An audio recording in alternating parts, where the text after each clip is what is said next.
Mari kita membuka Alkitab kita di dalam Mazmur pasal 15. Mazmur pasal 15 ayat yang pertama sampai dengan ayat yang kelima.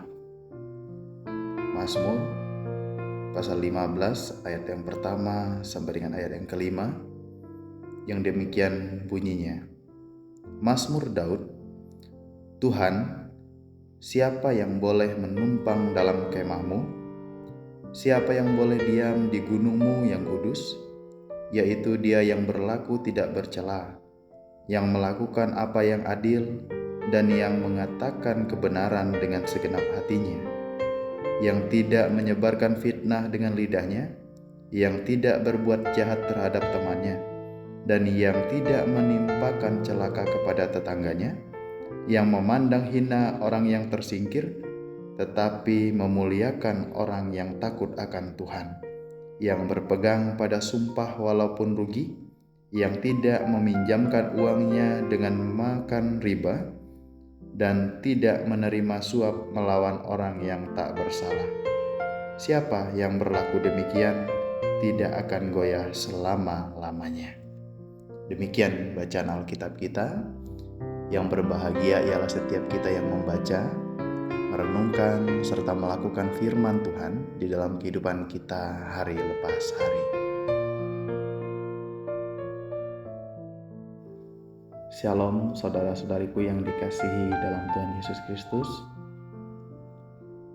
Tema renungan kita pada hari ini yaitu hidup yang berkenan di hadapan Tuhan. Hidup yang berkenan di hadapan Tuhan.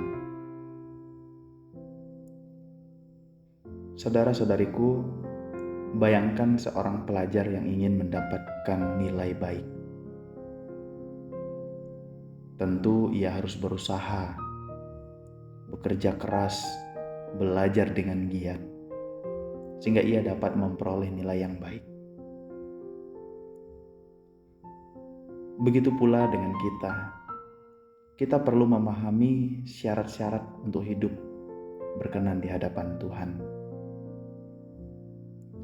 Mazmur pasal 15 mempertanyakan siapa yang layak tinggal di hadirat Tuhan. Dalam konteks ini, kita seringkali berusaha mencari apa yang sebenarnya diinginkan Tuhan dari kita. Dalam Mazmur pasal 15 ayat yang pertama sampai dengan ayat yang kelima, pemazmur menyebutkan kriteria seseorang yang dapat tinggal di tempat suci Tuhan. Orang tersebut harus hidup dengan integritas, berbicara kebenaran, tidak menyakiti sesamanya, dan tidak terlibat dalam kejahatan. Kriteria ini menunjukkan bahwa hidup yang berkenan di hadapan Tuhan adalah tentang karakter dan tindakan yang mencerminkan kasih dan kebenaran Tuhan. Tuhan menginginkan umat-Nya untuk berperilaku adil dan saling menghormati, menciptakan komunitas yang mencerminkan nilai-nilainya. Saudara-saudariku yang dikasihi dalam Tuhan Yesus Kristus, melalui perenungan kita pada hari ini, setidaknya kita dapat belajar beberapa hal. Yang pertama, integritas dalam hidup sehari-hari. Kita dipanggil untuk hidup dengan jujur dan tulus, untuk dapat mencerminkan karakter Kristus dalam tindakan kita.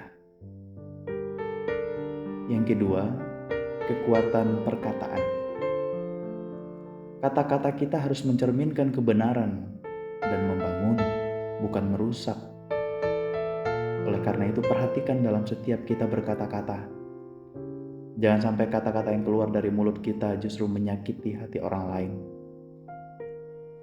Dari sini kita dapat belajar, hendaklah kita memperhatikan setiap perkataan yang keluar dari mulut kita, sehingga setiap kata-kata itu dapat membangun dan menjadi berkat bagi orang lain. Yang ketiga, tanggung jawab sosial. Hidup berkenan berarti menjaga hubungan baik dengan sesama. dan berkontribusi untuk kesejahteraan bersama. Hidup bukan untuk diri sendiri saja, tetapi juga hadir di tengah-tengah lingkungan sosial yang menandakan kita agar kita dapat hidup bagi sesama kita. Kehadiran kita menjadi garam dan terang cinta kasih Tuhan. Oleh karena itu, saudara-saudariku yang dikasihi dalam Tuhan Yesus Kristus, Mazmur 15 mengingatkan kita bahwa hidup yang berkenan di hadapan Tuhan bukan hanya tentang ritual, tetapi tentang cara kita berinteraksi dengan Tuhan dan sesama. Hendaklah dan marilah kita berkomitmen untuk hidup dalam integritas, mempercayakan diri kita sepenuhnya kepada Tuhan kita Yesus Kristus, dan berusaha mencerminkan kasih-Nya dalam setiap aspek kehidupan kita. Dengan demikian, kita akan bertumbuh dalam iman dan menjadi saksi yang kuat bagi dunia di sekitar kita. Tuhan Yesus memberkati kita semua. Amin.